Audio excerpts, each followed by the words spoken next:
नमस्कार मंडळी, कालच्या व्हिडिओमध्ये तुम्ही शाईपासून लोणी कसं काढायचं आणि त्याचं तूप कसं बनवायचं हे पाहिलं. तर आज आपण लोणीपासून निघालेल्या दुधाची एक सुंदर सुरेख मिठाई पाहणार आहोत. हे निघालेलं आपलं ताक नाही, दूध आहे. कारण यामध्ये विरजन नव्हतं लावलेलं आणि शाई फ्रीजर मध्ये जमा केल्यामुळं त्याचा कडवट वासही नाही येत आणि जरी उकळी काढली तरी ते फाटत देखील नाही. आता या उकळलेल्या दुधामध्ये एक लिंबाचा रस घालून याचं पनीर तयार करूया. या पनीरचा तुम्हाला हवा तसा वापर करू शकता, पण इथं मिठाई बनते तेव्हा एक मसाला बनवूया.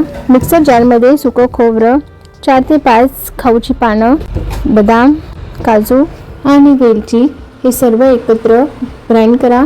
ही तुपाची निघालेली बेरी दोन्ही एकत्र करून मग गॅसवर चढवा. यामध्ये आता आपलं तयार झालेलं पनीर घालून घेऊया. व्यवस्थित दोन्ही एकजीव झाल्यावर यामध्ये थोडी मलाई घालूया. मलाई असेल तर घाला, नाही घातली तरी चालेल. त्यानंतरला आवडीनुसार थोडी साखर घाला आणि व्यवस्थित सगळं एकजीव करायचं. मिश्रण थोडं पातळ वाटतं सुरुवातीला, पण जसं शिजेल तसं घट होतं.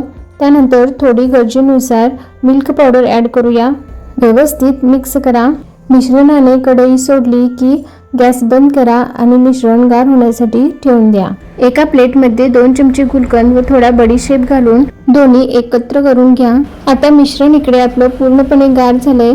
सुरुवातीला असा छोटासा लाडू वळून बघा. जर वळत नसेल तर त्यामध्ये आणखी थोडी मिल्क पावडर ऍड करा. आता माझ्या या मिश्रणाची कन्सिस्टन्सी एकदम परफेक्ट आहे, तेव्हा अशा प्रकारे सगळे लाडू मी वळून घेते.